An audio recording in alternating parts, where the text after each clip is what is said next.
our next session, विशेष सत्र मानव सुरक्षा और वैश्विक शासन. The chair for this session is Professor Dr. Seema Chaudhary, Government College, Bundi, Rajasthan. I invite you on the stage. Co-chair Dr. Shobha Singh, Assistant Professor, Government College, Bagru, Rajasthan. And resource person Professor Padma Meena, Department of Political Science, Lal Bahadur Shastri College, Kotputli. I welcome you, ma'am. Please take a seat.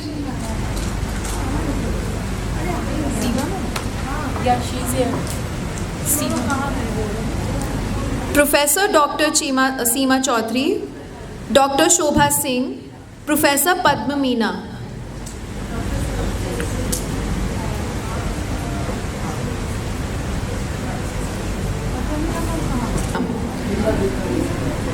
I would also like to invite all the paper presenters for this session. Dr. Subodh Prasad Rajak, Dr. Sindhu Karketa, Dr. Ladli Kumari, Kumari Shakhi, Nitish Chaudhary, Anju Pandey, Ms. Nidhi Lodhi, and Mr. Pankaj Kumar Mishra. Good afternoon. जो हमारा अभी का technical session है and this is for मानव सुरक्षा और वैश्विक शासन. अगर हम आज से 100 साल या 50 साल पहले की बात करें तो अगर मानव सुरक्षा को हम देखें तो मानव सुरक्षा जो है मोनार्की से रिलेटेड थी. Like there is a monarchy and जो भी वहाँ के सिविलियंस हैं उनकी सबकी वो जो किंग है वो उनको प्रोटेक्ट करेगा. दैट इज मानव सुरक्षा. बट अगर हम आज के अब के सिनेरियो में अगर देखें तो मानव सुरक्षा जो है that is a very broader concept. मानव सुरक्षा जो है एक ह्यूमन का एनी से प्रोटेक्शन वाला ही एस्पेक्ट नहीं है. हमें उसके सारे एस्पेक्ट्स देखने हैं.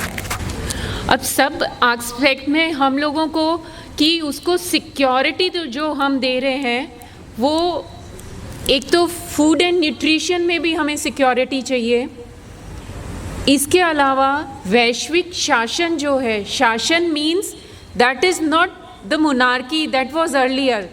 शासन का मतलब है गवर्नमेंट जो अपनी तरफ से दे रहे हैं पब्लिक को, उनकी जो पॉलिसीज़ हैं, उनके जो प्रोग्राम्स हैं, that is also for human security. अभी जैसे मैं देख रही थी इस वाले सेशन में एक पेपर है that is for Antyodaya. Gandhi ji का जो कंसेप्ट है that is also related to human security. तो अगर आज के हम सिनेरियो में देखें तो ये एक बहुत बड़ा कंसेप्ट है और इसके कई एस्पेक्ट्स को हमें अभी और एक्सप्लोर करना है. तो हमारे जो पेपर प्रेजेंटर हैं doctor Suman Prasad, Subodh Prasad. Yes sir please. या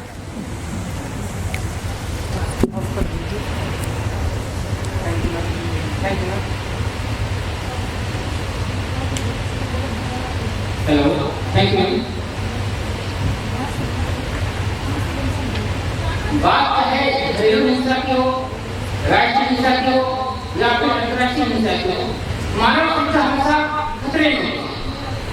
अंतर्राष्ट्रीय संस्थाएं ना को रोक पाई, ना यमन को रोक पाई और ना ही अफवाह में करना रक्षा न्यूज या फिर इजराइल हमास का इजराइल मोबाइल को रोक पाई. हम जितना भी ग्लोबल गवर्नेंस या ग्लोबल सिटीजनशिप की बात कर लें, लेकिन राष्ट्रवाद और राष्ट्रहित एक शाश्वत सत्य मालूम पड़ता है. इन जटिल परिस्थितियों में interdisciplinary institute of human security and governance शोध और संगोष्ठी के माध्यम से इस दिशा में एक नई वैचारिकी और सैद्धांतिकी विकसित करने का प्रयास कर रही है. इसके लिए मैं IIHS से जुड़े तमाम सुधीजनों का वंदन करता हूँ, मंच पर बैठे विद्वजनों को प्रणाम करता हूँ और आप सभी भाई बहनों का हार्दिक अभिनंदन करता हूँ। इस मंच के माध्यम से मैं जिस विषय पर अपनी समझ को आप लोगों के साथ साझा करने का प्रयास कर रहा हूँ उसका शीर्षक है मानव सुरक्षा की स्थापना के संदर्भ में नक्सलवाद समस्या का लोकतांत्रिक समाधान, समस्याएं एवं संभावनाएं। भूतपूर्व प्रधानमंत्री कई मंचों से इस बात का कह चुके हैं, डॉक्टर मनमोहन सिंह, कि नक्सलवाद आंतरिक सुरक्षा की सबसे बड़ी समस्या है, सबसे बड़ी चुनौती। हमें नक्सलवाद को समझना होगा। जब हम नक्सलवाद को समझने के लिए रामचंद्र गुहा को पढ़ते हैं, नंदिनी सुंदर को पढ़ते हैं, बेला भाटिया को पढ़ते हैं, बीडी शर्मा को पढ़ते हैं, अयोध्या सिंह को पढ़ते हैं, राहुल पंडिता को पढ़ते हैं, शुभ्रांशु चौधरी को पढ़ते हैं, तो हमें मालूम पड़ता है कि नक्सलवाद के उद्भव का सामाजिक, राजनीतिक और आर्थिक कारण रहा है। आज़ादी के 70 साल बाद भी जो आदिवासी समाज है उससे इस विकास की इस प्रक्रिया से नुकसान ज़्यादा, लाभ कम हुआ है। बेला भाटिया कहती हैं कि बिहार में नक्सलवाद जातिवाद के पहिए पर चढ़ के आया है। आप सबने सुना होगा, अदम गोडवी की एक कविता है कि आइए महसूस कीजिए जिंदगी के ताप को, आइए महसूस कीजिए जिंदगी के ताप को, मैं ले चलता हूँ चमारों की गली में आपको। ये शोषित समाज, ये वंचित समाज। संविधान सभा की अंतिम बैठक में डॉक्टर भीमराव अम्बेडकर ने कहा था कि आज हम इस संविधान के माध्यम से राजनीतिक लोकतंत्र की परिधि में प्रवेश कर रहे हैं, लेकिन हमारे भारत देश में अभी भी सामाजिक और आर्थिक लोकतंत्र का अभाव है और जितना जल्दी हो सके हमें इस सामाजिक आर्थिक लोकतंत्र के उद्देश्य को भी प्राप्त कर लेना चाहिए। नहीं तो जो लोग इसका शिकार होंगे, वंचना होंगे, वह इस राजनीतिक लोकतंत्र को उखाड़ पकड़ने का प्रयास करेंगे। जब मैं इन तमाम किताबों को पढ़ता हूँ और इन सिद्धांतों को समझने का प्रयास करता हूँ कि क्यों आखिर दलित लोग, क्यों गरीब, शोषित, वंचित समाज, आदिवासी समाज सने सने नक्सलवाद की गिरफ्त में आता जा रहा है या उसको एक पनाह मिलता जा रहा है। बातें बहुत सारी होंगी, लेकिन मैं बस उस एक कविता जो मैंने खुद लिखा जब मेरा ये रिसर्च ही रहा है, तो मैं 2-4 पंक्तियों के माध्यम से प्रस्तुत करना चाहूँगा क्यों भारत का ये वंचित समाज, शोषित समाज, दलित और दमित समाज नक्सलवाद की तरफ बढ़ रहा है। एक आदिवासी ये कहता है कि मैं कौन हूँ, मैं क्या हूँ, मैं कहाँ हूँ, गरीब हूँ, बेबस हूँ, मजबूर हूँ, आधा पेट खाता हूँ, अंधेरे में जीता हूँ, आज़ादी के बाद भी गुलामी में रहता हूँ, न लेनिन को जानता हूँ न माओ को जानता हूँ, बेरोजगार हूँ, बेकार पड़ा रहता हूँ, भूख लगती है जब हाथ फैलाता हूँ, हाथ में कोई हथियार थमा जाता है और मैं नक्सलवादी कहलाता हूँ।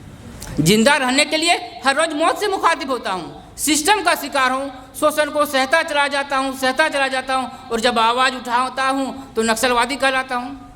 आप जल जंगल जमीन की बात करते हैं तो पर्यावरणवादी कहलाते हैं और मैं जल जंगल जमीन की बात करता हूँ तो नक्सलवादी कहलाता हूँ। मेरा जमीन कोई और जोत रहा है, मेरे हिस्से का खाना कोई और खा रहा है, मेरे नाम का नामकरण कोई और कर रहा है, मैं क्या हूँ, मैं कहाँ हूँ, मैं कहाँ हूँ। नक्सलवाद जब अपने आरंभिक दौर में पैदा हुआ, जब इसका उद्भव हुआ तो उसकी सैद्धांतिकी कमोवेश मार्क्सवाद, लेनिनवाद, माओवाद के नज़दीक मिलती है। लेकिन बाद के वर्षों में चारों मजदारों की हठधर्मिता, उसकी गलत नीतियों के कारण नक्सलवाद विषयांतर हो गया है, ये अपने विचारधारा से हट गया है। चारों मजेदार की नींव में ही दोस्त था। वो कहते थे चीन का चेयरमैन हमारा चेयरमैन है। आखिर चीन का चेयरमैन हमारा चेयरमैन कैसे हो सकता है?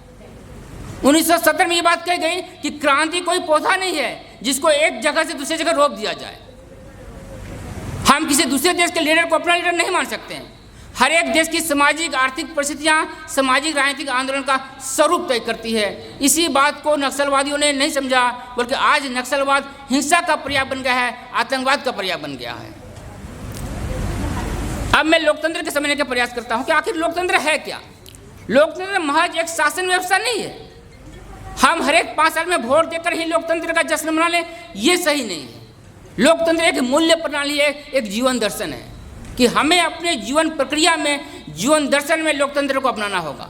Democracy means discussion, taking decision through discussion. और हमारे इस निर्णय से जो लोग प्रभावित होंगे, उन प्रभावित लोगों की हिस्सेदारी भी इस डिसीजन प्रक्रिया में होनी चाहिए। हमारे लोकतंत्र में इस चीज़ का अभाव है। अमेरिका का रिसर्च कहता है कि जब जब किसी देश में आर्थिक असमानता बढ़ेगी, अमीर और गरीबी के बीच की खाई बढ़ेगी, तब तक हमारा लोकतंत्र कमजोर होगा। और साथ यही हो रहा है कि जैसे जैसे आर्थिक वर्ग का प्रभाव, जो मार्क्स ने कहा था, जो ग्रामसी ने कहा था, जैसे जैसे अर्थव्यवस्था का प्रभाव या आर्थिक लोगों का प्रभाव राजनीति पर पड़ेगा, हमारा लोकतंत्र उतना ही कमजोर होता चला जाएगा।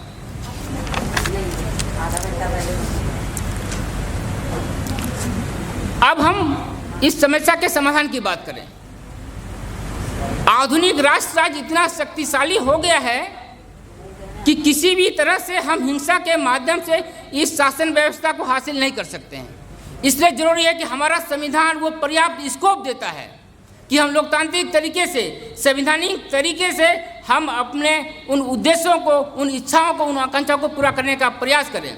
और इसका सबसे बड़ा माध्यम है लोकतंत्र। बशर्ते है कि लोकतंत्र में तमाम लोगों को वो स्कोप मिलना चाहिए, वो स्थान मिलना चाहिए, ताकि वो भी अपने आवश्यकता को, आकांक्षा को इस डेमोक्रेसी में लेके आए।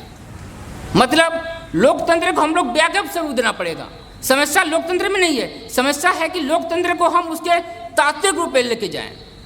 एक बहुत अच्छी बात है कि हम democracy is not only A form of government, ये कोई शासन व्यवस्था नहीं है। हमने डेमोक्रेटिक फॉर्म ऑफ गवर्नमेंट को तो अडॉप्ट कर लिया है, लेकिन डेमोक्रेटिक फॉर्म ऑफ सोसाइटी हमको नहीं दिखता है।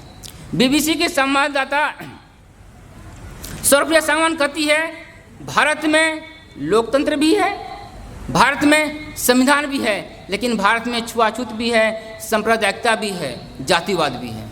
तो आज हम आज़ादी का अमृत उत्सव मना रहे हैं, लेकिन आज़ादी का जो अमृत तत्व है, वो अमृत तत्व स्वतंत्रता, समानता, बंधुत्व, मानव गरिमा, न्याय, जब तक हम इन तत्वों को अपने जीवन में आत्मसात नहीं करेंगे, तब तक हम सही मायने में आज़ाद नहीं पाएंगे। आज जरूरत है कि आज़ाद भारत को भी, आज़ादी कोई लम्हा नहीं है, आज़ादी एक सिलसिला है, एक प्रक्रिया है, और उस आज़ादी को प्राप्त करने के लिए हमें निरंतर प्रयास करना होगा, एक प्रक्रिया तरह गुजरना होगा। आज ज़रूरत है कि आज बहुत सारे मैम लोगों ने डेटा प्रस्तुत किया, आज भी गरीबी है, घरेलू हिंसा है, अशिक्षा है, बेरोजगारी है। तो हमें आज़ाद भारत को इन चीज़ों से फिर आज़ाद करने की प्रक्रिया से गुजरना होगा।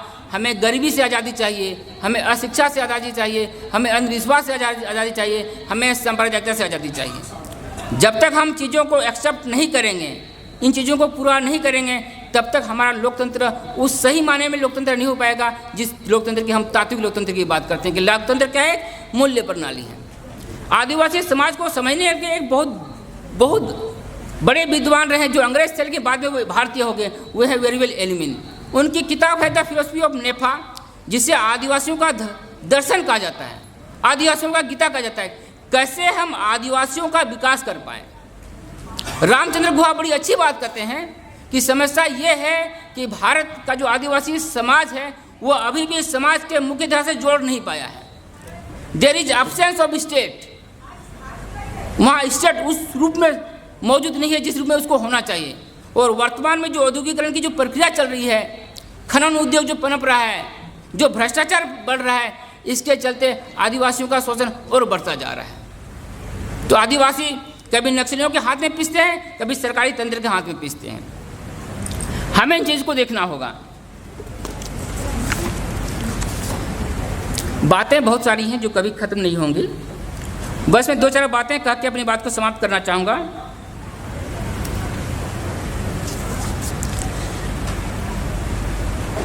कि हमें संविधान के माध्यम से, लोकतंत्र के माध्यम से, एक पार्टिसिपेटरी डेमोक्रेसी के माध्यम से, जो समाज का वंचित समाज है, जो दलित समाज है, जो दमित समाज है, हमारे अडानी अंबानी तो नक्सली नहीं बनते हैं। नक्सली कौन बनते हैं? जो शोषित समाज है, जो वंचित समाज है। तो हम उस शोषित वंचित समाज को कैसे समाज की मुख्य धारा से, जो भारत आज तीसरी अर्थव्यवस्था या 5वीं अर्थव्यवस्था बनने जा रहा है या बन गया है, तो उस अर्थव्यवस्था में वो आदिवासी समाज क्या है, वो दलित समाज क्या है, हमें इस चीज़ की पड़ताल करनी होगी। जॉन द्रेज बहुत अच्छी बात करते हैं कि there is difference between development and economic growth. आर्थिक वृद्धि एक साधन है, विकास एक साध्य है। और जब हम विकास की बात करते हैं तो उसमें समाज का सारे लोग शामिल होते हैं, लेकिन जब आर्थिक वृद्धि की बात करते हैं उसमें समाज के कुछ लोग शामिल होते हैं। हमें विकास पर ध्यान देना होगा, हमें शिक्षा पर ध्यान देना होगा, स्वास्थ्य में ध्यान देना होगा, आपको पता है कि हम लोग फैमिली प्लानिंग की बात करते हैं कि एक बच्चा से या 2 बच्चा से ज़्यादा बच्चा लेंगे नहीं, लेकिन बहुत सारे आदिवासी समाज, जनजातीय समाज में ये मनाही है कि वो नसबंदी नहीं कर सकता है। क्यों? क्योंकि जनसंख्या उसकी ऑलरेडी घट रही है, वहाँ स्वास्थ्य सुविधा उस तरह नहीं है। अभी आप देखिएगा, सुबह में बच्चा जन्म लिया है, शाम तक वो बच्चा मर जाता है। यही ना भारत है हमारा। तो उस भारत को, there is difference between India and Bharat. India के लोग जब तक भारत को समझेंगे नहीं और भारत के लोग जब उस इंडिया को आत्मसात नहीं करेंगे, यानी कि इंडिया और भारत में जो गैप है वो गैप जब तक पटा नहीं जाएगा, तब तक एक अखंड, अद्भुत, अद्वितीय, श्रेष्ठ, समृद्ध, समावेशी, सहिष्णु भारत का निर्माण नहीं हो पाएगा। हम सबको इस दिशा में शोध के माध्यम से और स्वतंत्र विचार के माध्यम से, शोध के माध्यम से, स्वतंत्र विचार के माध्यम से इस दिशा में प्रयास करना होगा। शोध के माध्यम से उनके समस्या को सामने लाना होगा और निर्णय प्रक्रिया को प्रभावित करना होगा, ताकि पूरा भारत, पूरी संसद, पूरा मानव समाज इस दिशा में काम करे। ये संभव है जब हम सब, एक बहुत अच्छी बात, पंडित जवाहरलाल नेहरू जब 1960 के दशक में उनकी लोकप्रियता, 1 सेकंड में, लोकप्रियता बहुत चरम पे थी। वो कहते थे कि हमारे जैसे नेता आएंगे और चले जाएंगे, लेकिन आप जैसे विद्वान ही इतिहास को बनाते हैं और इतिहास में उनका नाम होता है। इसलिए मैं कहता हूं कि हम सब जब प्रयास करें कि हमने शोध के माध्यम से इन समस्या को सामने लाएंगे, उस समस्या का समाधान हो जाएगा। दहलीज पर रख दी किसी शख्स ने आंखें, दहलीज पर रख दी किसी शख्स ने आंखें, वरना रोशन तो दिया हो नहीं सकता। बस तू मेरी आवाज़ में अपनी आवाज़ मिला दे, फिर देख के इस समाज में क्या हो नहीं सकता। बहुत बहुत धन्यवाद। जय हिंद, जय Bharat. Thank you sir. Sir ने इंडिया और भारत दो नाम कह के सिर्फ यही संदेश देने की कोशिश की है कि जो भी लोकतांत्रिक मूल्य है वो हम सब तक पहुँचे, सो दैट जो समाज का वंचित वर्ग है वो भी खुशहाल हो। Thank you very much sir. अब हमारे साथ ऑनलाइन जुड़े हुए हैं doctor Mohammad Ali, assistant professor Ram Lakhan Singh Yadav college, Bakhtiyarpur, Patna. Doctor Mohammad Ali,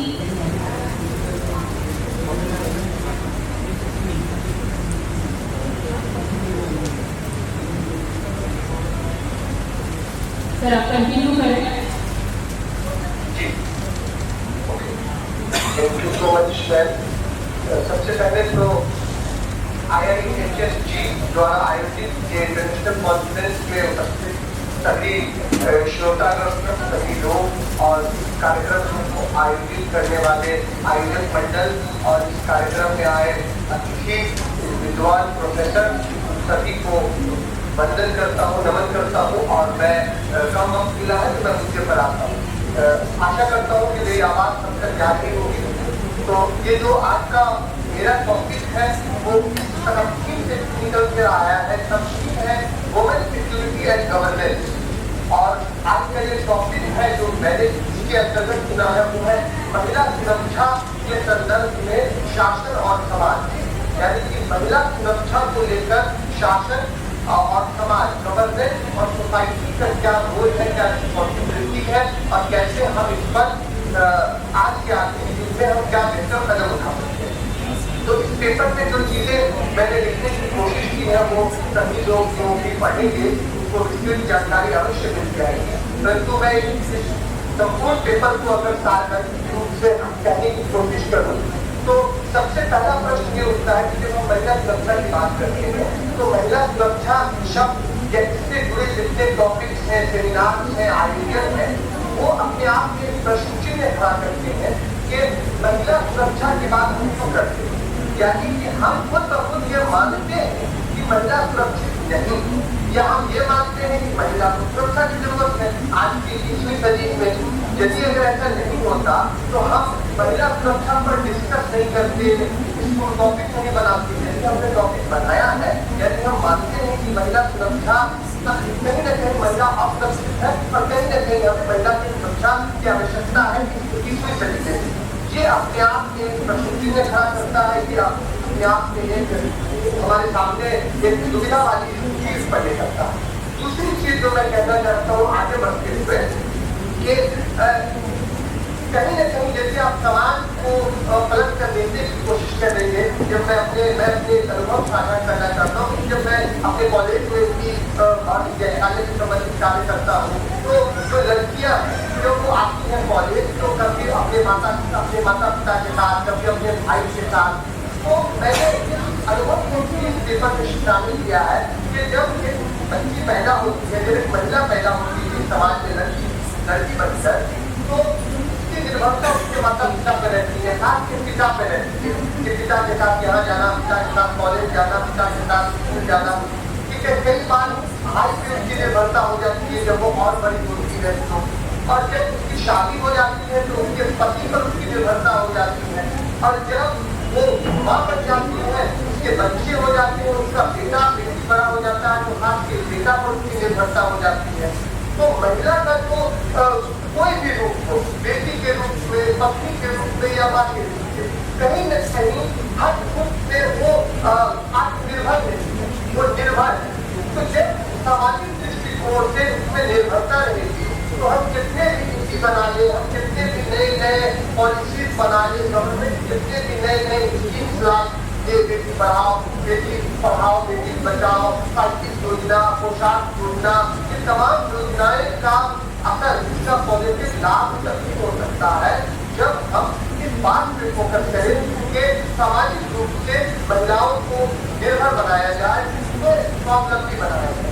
अब यदि हम इस पेपर से थोड़ा आगे बढ़ते हैं तो हम देखते हैं कि आज से 75 साल से ज्यादा पहले जब हमारा संविधान बना था, तो हमारे संविधान में आर्टिकल 14 देख सकते हैं जो कानूनी समानता की बात करता है, इसमें कहीं भी लैंगिक भेदभाव की बात नहीं की गई।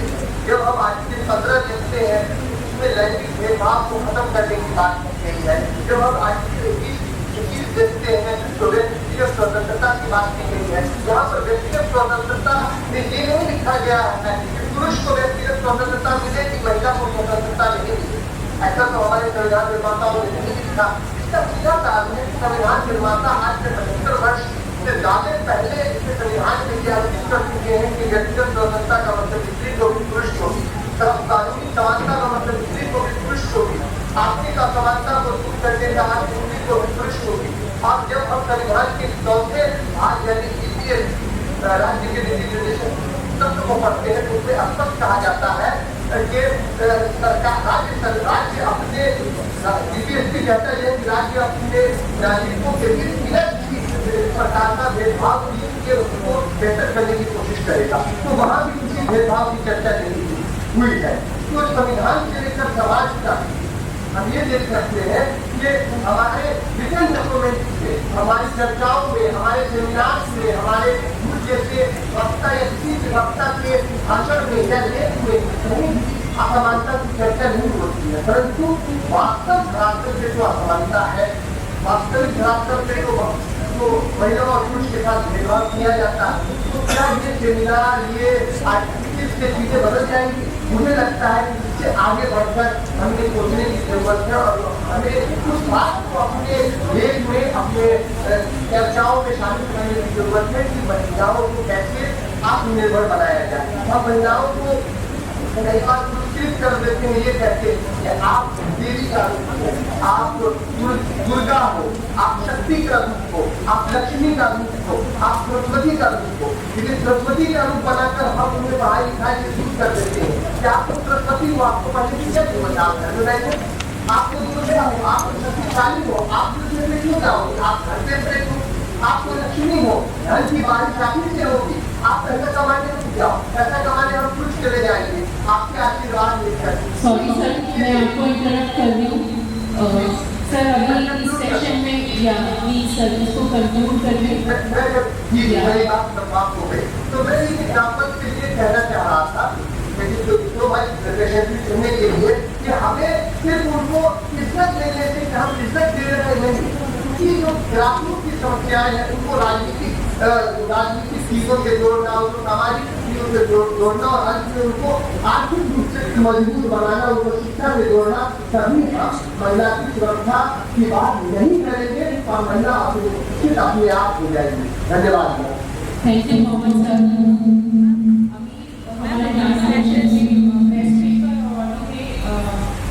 मलिंदर कौर जी रह गए थे, प्लीज आइए।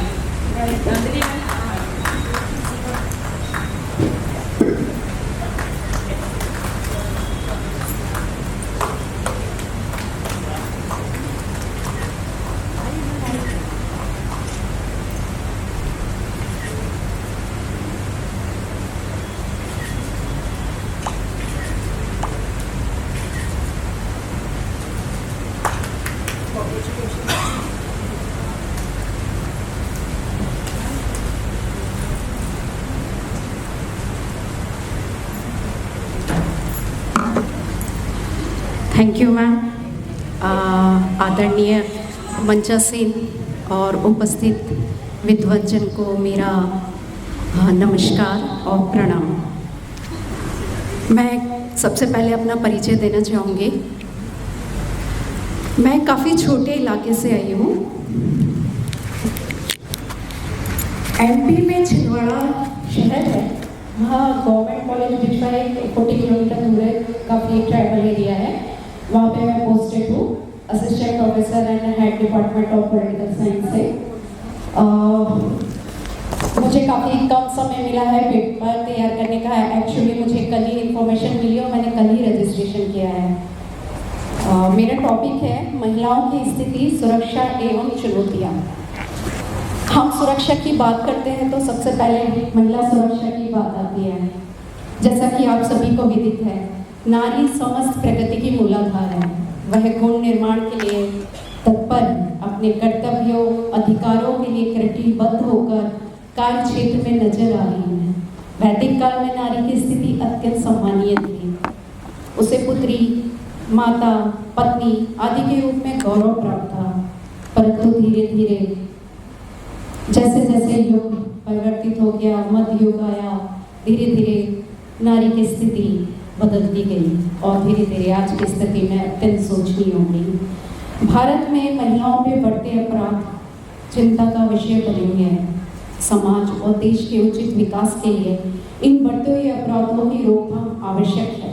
केवल एक व्यक्ति के सुधार की नहीं, अपितु संपूर्ण समाज की जिम्मेदारी है कि सुधार किया जाए। वर्तमान में महिला उत्पीड़न अपनी चरम सीमा पे है। बलात्कार, छेड़छाड़, दहेज, प्रताड़ना, अपहरण आदि घटनाएं आज लगातार हो रही है। प्राचीन युग से वर्तमान में महिला उत्पीड़न की मात्रा में बढ़ोतरी या कमी हुई है, लेकिन यह उत्पीड़न समाप्त नहीं हुआ है। समाज में महिलाओं को आज भी दहेज के लिए शोषित, प्रताड़ित किया जाता है। समाज में कई तरीके से शोषण किया जाता है। संविधान में आज महिलाओं के लिए अनेक कानून हैं, लेकिन जागरूकता के अभाव के कारण महिलाएं अपने अधिकारों का सही उपयोग नहीं कर पाती हैं। इस दिशा में मैं कुछ सुझाव देना चाहूँगी कि हम महिला सुरक्षा के लिए किस तरीके के प्रावधान या को जो चुनौतियाँ हैं उन्हें हम कैसे हल कर सकते हैं। सबसे पहला सुझाव मैं देना चाहूँगी, महिलाओं को सशक्त बनाना होगा। इसके लिए कार्यशालाएं, सेमिनार, संगोष्ठियाँ का आयोजन करना होगा। ग्रामीण इलाकों में भी महिलाओं को उनके अधिकारों के प्रति जागरूक करना होगा। उनको उनके अधिकारों की जानकारी देनी होगी। जागरूकता अभियान चलाए जाने चाहिए। महिलाओं का सशक्तिकरण ही महिला हिंसा के प्रति प्रभावशाली प्रतिरोधक का कार्य कर सकती है। हिंसात्मक व्यवहार की समाप्ति व स्त्री के शोषण को रोकने के लिए बिल्कुल नीचे अर्थात परिवार व समुदाय के स्तर से प्रयासों को प्रारंभ करना चाहिए।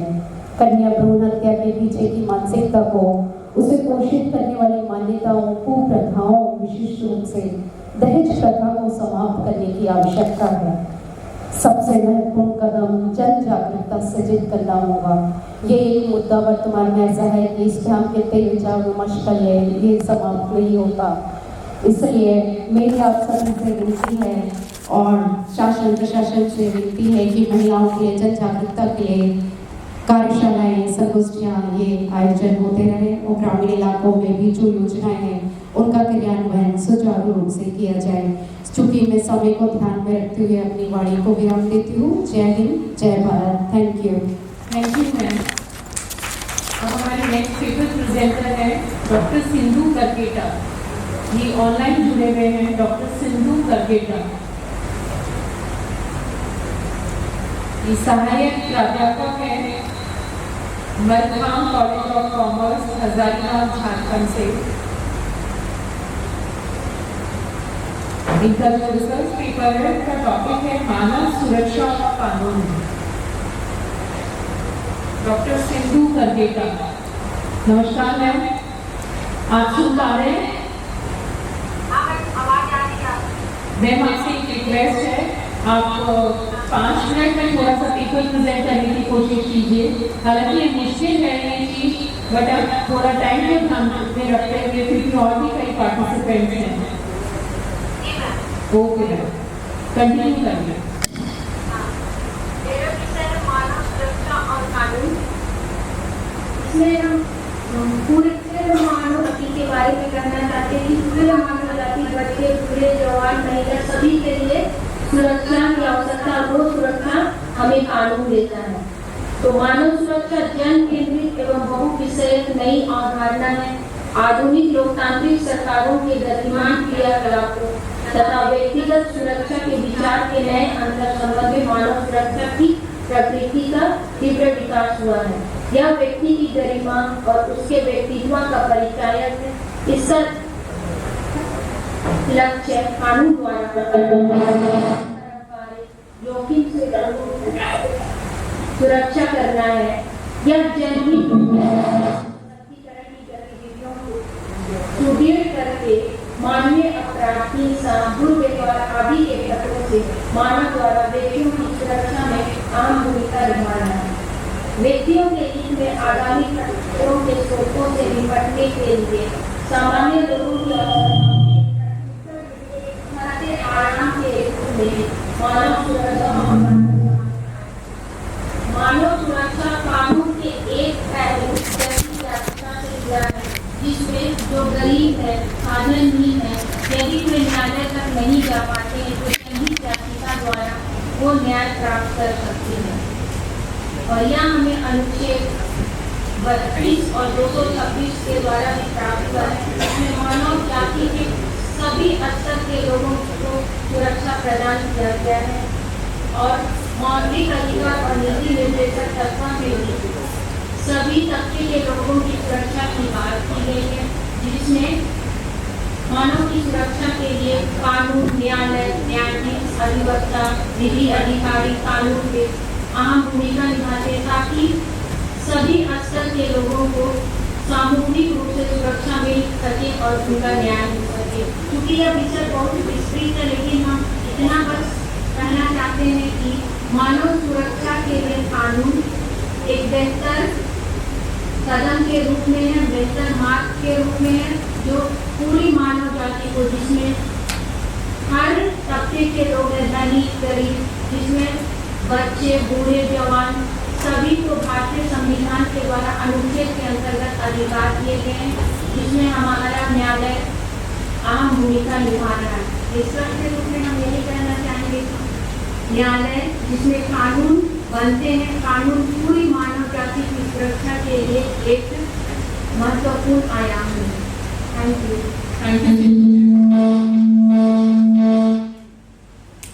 अभी हमारे पेपर प्रेजेंटर हैं, रिसर्च स्कॉलर है ये कुमारी शाखी। कुमारी शाखी, इनका टॉपिक है स्वयं सहायता समूह ग्रामीण महिलाओं के जीवन में बदलाव। कुमारी शाखी।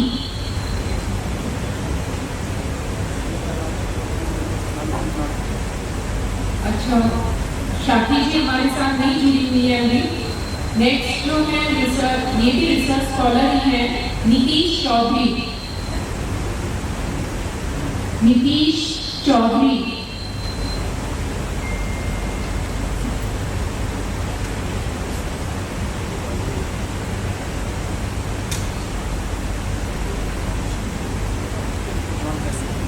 नीतीश जी भी हमारे साथ नहीं जुड़े हुए हैं। नेक्स्ट रिसर्च स्कॉलर है अंजू पांडे। अंजू पांडे।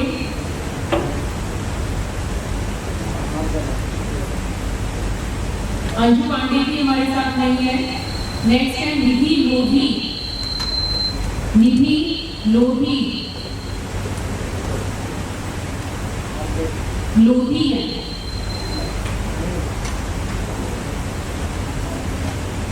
निधि लोधी भी हमारे साथ नहीं है अभी। नेक्स्ट रिसर्च स्कॉलर है पंकज कुमार मिश्रा। पंकज कुमार मिश्रा।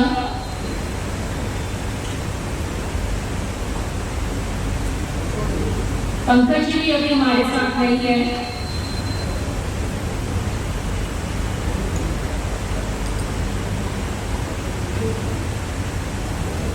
इस सेशन में यही पेपर प्रेजेंटर है अभी हमारे बीच में, कुछ नहीं जुड़ पाए हैं।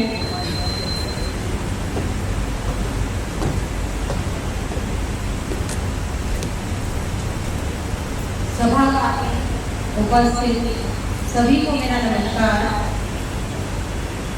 आज इस सत्र में जो कि एकमात्र हिंदी का सत्र था, उसमें सुबोध जी ने, मोहम्मद अली, मनीता जी ने और सिंधु जी ने पेपर प्रेजेंट किए। उन्होंने जितने भी मानव से संबंधित सुरक्षा के संदर्भ में पक्ष थे वो रखे और बताया कि किस तरह से व्यक्तियों को यूनिसेफ के द्वारा या यूनेस्को के द्वारा या फिर खाद्य सुरक्षा परिषद के द्वारा किस प्रकार से सहायता प्राप्त हो रही है, जिससे वो अपने कानून के क्षेत्र से भी अपने अधिकारों का हनन न हो उनका। तो मानव की बात होते हुए मैं यहाँ कहूँगी कि मानव में नर और नारी दोनों विद्यमान होते हैं, वो दोनों मिलकर के मानव कहलाते हैं। तो मैं जो आधी आबादी है नारी, उसके बारे में आपसे कुछ कहना चाहूँगी। जो सभी अभी तक जिन्होंने पेपर प्रेजेंट किए थे, उन लोगों ने भी इस विषय में अपनी विचार साझा किए हैं और उसके बारे में मैं आपको ये बताना चाहूँगी कि प्राचीन काल में जो हमारे ऋषि मुनि थे, उस समय में भी ये प्रथा प्रचलित थी कि उस आधी आबादी को बहुत ही श्रेष्ठ दर्जा प्राप्त था। मांगलिक कार्यों को बिना नारी के संपन्न भी नहीं करवाया जा सकता था। यद्यपि यदि नारी साथ में नहीं हो तो वो अपूर्ण माना जाता था। साथ में जो नारी है वह बहुत ही ज़्यादा पूजनीय और वंदनीय थी। किस रूप में? उसे मातृ देवता के रूप में माना गया था। तो मातृ देवता के रूप में मानने के कारण वो पूजनीय और वंदनीय तो थी ही, साथ में जो हमारे 4 पुरुषार्थ हैं, धर्म, अर्थ, काम और मोक्ष, उसमें से काम की पूर्ति भी बिना नारी के संभव नहीं थी और पुत्र की प्राप्ति भी संभव नहीं थी।